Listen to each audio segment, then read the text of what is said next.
The attitude with which we meet our issues or our problems or our obstacles is very often contributing to the very issue, very problem. So I want to share something here. This is in connection to my upcoming 7-week group work module that I'm going to start next Wednesday, called Investigate the Situation, Wake Up Before You Die. But whether you choose to come or not, there is something here that is useful for everyone. A wise woman or man said before, Zen master said that the obstacles on the path are the path. Yeah? And the obstacles, meaning some type of issue or some problem that we have. And everybody that I meet, including myself, coming to me as friends or coming to me as a psychotherapist or coming to me as any of my groups, whether they are people that are interested in awakening to the truth of reality, or they are just interested in healing, or they are just not interested in these things. Everybody that we have a problem, an issue, yeah? This could be the relational, recurring type of unsatisfactory type of connection, or could be some type of pattern where I have anxiety, I cannot speak in public, or I have some issue with eating, compulsive eating, or I have some addiction, or I have an emotional issue in a way that I believe that I have this sense that there's something wrong with me, or that it's too late now and I cannot change and life has passed, or that I am there's social anxiety in public, or that I am not able to fully be myself, and I'm afraid that if I'm myself, I'm authentic, then people will judge me or they will reject me.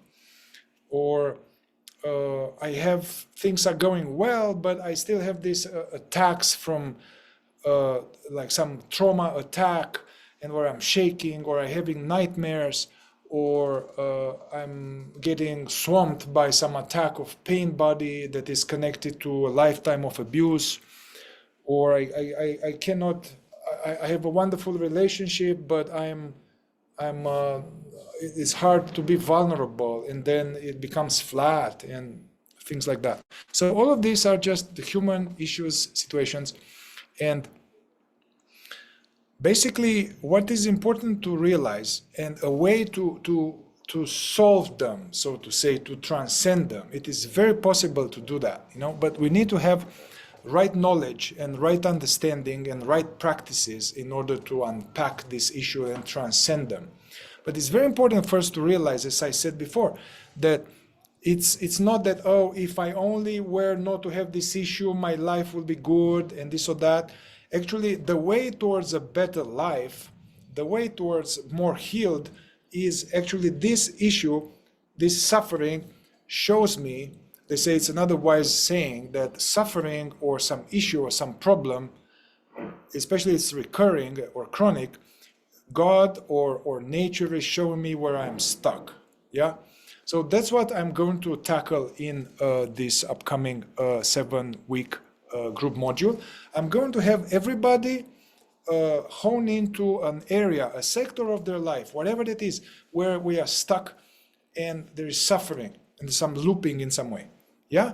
So what is important to realize is that what is this made of? Most people, we have this thing and we are not unpacking it skillfully. Yeah. So this issue of suffering, it's like a Ziploc file in which there's all kind of subconscious stuff that we don't know what it is, and we are just aware the top layer, a little bit like an iceberg. We are aware of the ice coming out of water, but we are not aware of the 9/10 of what's underneath.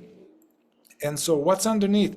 What I found working for years with hundreds and hundreds of people and myself is that there is some kind of issue on the surface, but this issue has been actually formed, something happened earlier, where when we were kids and open, and in essence, we were shocked or hurt or wounded in some relational field or something, in some way.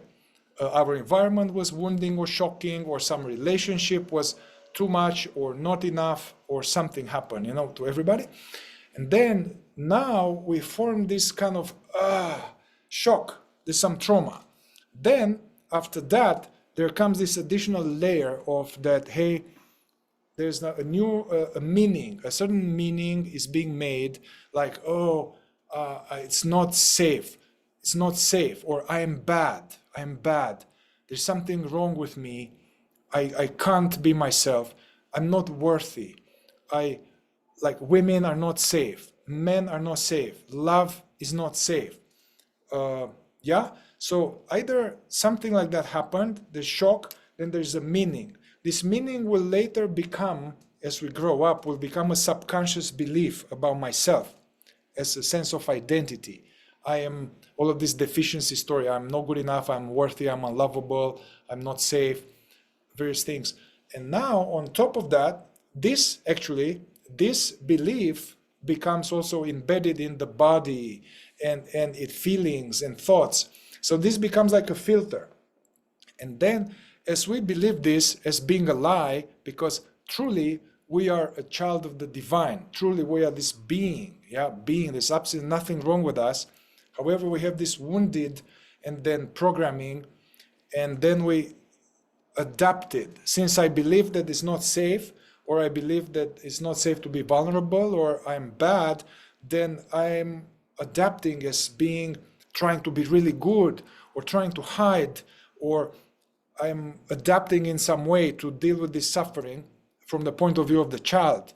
And then a lot of dysfunction happens right here. Some way of being that helped me at that time, was helpful, but now actually keeps me stuck.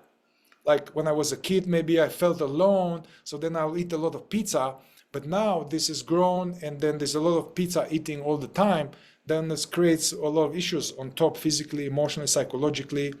Or I lost some people, and I'm afraid of grief subconsciously. So now I'm keeping all my relationships at the surface for fear of not losing people.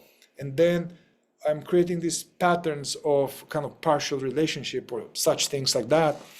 So you see, there is the hurt, the wound, there is the meaning that was made. Now there is adaptative strategic pattern, and then there's feelings, there's thoughts, negative thoughts about the world, negative thoughts about myself. And the other ongoing issue is that in this culture and society and humanity as a whole, is kind of daydreaming. Consciousness is not awake to itself. And then we are kind of identified, spinning the stories, suffering was not happening. And so there's low level of consciousness. So we are kind of identified all the time, or in emotions, or we haven't been taught how to feel consciously. So we are afraid of emotions. We are afraid of the pain, and we are trying to escape the pain, to escape it through activities, distractions, drugs, substances, fame, busyness, media. So you see now there's all these layers, and there's the feelings, and there's the fear of feeling, and now there's addictions, and then on top of the addictions, which actually help me to soothe my nervous system or to calm something, to escape something, now there's more deficiency story on top, like, oh my God, look at you, I'm ashamed, there's guilt, self-pity, self-deprecation. And that's what's happening. So what I would like to do, basically our reaction towards the issue actually compounds the issue. Most of us, we have this issue, and I hate that I have this issue. And what we resist persists. So in order to unpack this issue, what I'm planning to do each week, I'm going to teach certain kind of awareness-based practices taken from Zen, Buddhism, Fourth Way, Non-Duality, certain practices, as well as some somatic therapeutical modalities, in order to really bring awareness to this whole construct of the whole file. But we are going to learn how to go down the descent of the current suffering to see the origin of it. And we are going to do some healing work at the origin and see the initial distortion. Then as we see this, it's going to release off gas some of these things. Then we are going to learn how to unpack each component of the file from awareness, yeah, to observe the how I dislike having this issue, how I hate it, and how I hate myself for this issue. Or we are going to learn how to actually meet feelings without avoiding them from awareness. And we are going to learn that no matter how the feeling is, actually it is not going to hurt you as you, the being that is aware of it. And then we are going to doing each week some type of processing, yeah, group processing, as well as group sharing about this thing. And then we are going to each week take also certain conscious goals, yeah, to stretch ourselves in that area. So we are going to have this dual work, unpacking this pain body file in awareness, and then working on the back end to process some of the origin and discharge some of that initial hurt and shock, learning how to be more conscious and awake. We are going to practice all kind of awareness practices, and in order to heal, we need to be more conscious, guys. You know, there's no way around it. And then we are going to make each week certain stretches, and we have the container to hold us accountable for this. And yeah, I'm going to bring there my most favorite tools. I'll have not much theory or philosophy. It's going to be very experientially tackling certain current suffering, with the aim that you are going to learn how to work on yourself in a skillful way, and how to psychosomatically unpack and investigate and release from awareness. Yeah, not just talk therapy, not just positive affirmations or escaping or just using meditation to transcend. We are going to use meditation to be more aware, and we are going to use other tools to unpack this hidden stuff. Yeah, and although very likely 7 weeks are not enough to fully transcend that issue, although it is possible, you know, with focus, knowledge, and support, it's possible in 7 weeks to transcend something. But even if you don't transcend it, now you have some serious skills and tools so you can go on having skillful inner work. That's why I'm interested as in my profession. I feel that in my profession and vocation is to help in this, to help people heal their mind and heart so that their spirit can awaken, so they can have a full life. Yeah, full, rich life, not wasting time, not playing small. And in this very wonderful, I'm very grateful for this opportunity to be involved, to heal, to help a person heal their minds and heal their heart and their body for their spirit to awaken. Yeah, in this endeavor, I am the most excited. Rather than me doing this, it's me trying to help you do this on your own, when providing the container, the knowledge, the practices, the compassion, and the group to do this. So rather than me trying to catch a big fish for you, I'm going to learn you how to become a good fisherman. Yeah, and I'm very excited to do this soon. It's going to be in person as well as online, affordable, and I'm going to have, very excited and grateful to have as a co-facilitator Caitlin Pell, who is steeped in spiritual practice as well as somatic psychotherapy, a fellow psychotherapist and dear sweet friend. And I would like to, introduce her to you, to see who I'm co-facilitating with, and so see her speaking about whatever she needs to say about this upcoming module. So look forward to seeing you there, starting next Wednesday. Ciao.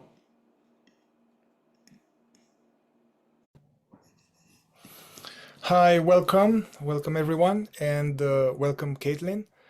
And for those who don't know Caitlin, actually I've been collaborating with her for many years, and she's been very helpful for my own inner work and processing of healing and freeing myself from past pain body and suffering, and also I collaborate with her quite a bit, working with people and other groups. So welcome, and very happy to have you in this upcoming module. Thank you. And based on what I said before, and from your experience working with yourself and many people in your clinical practice, from your observation, what seems to be the difficulty for people to in tackling this kind of recurring chronic issues, patterns, personal suffering?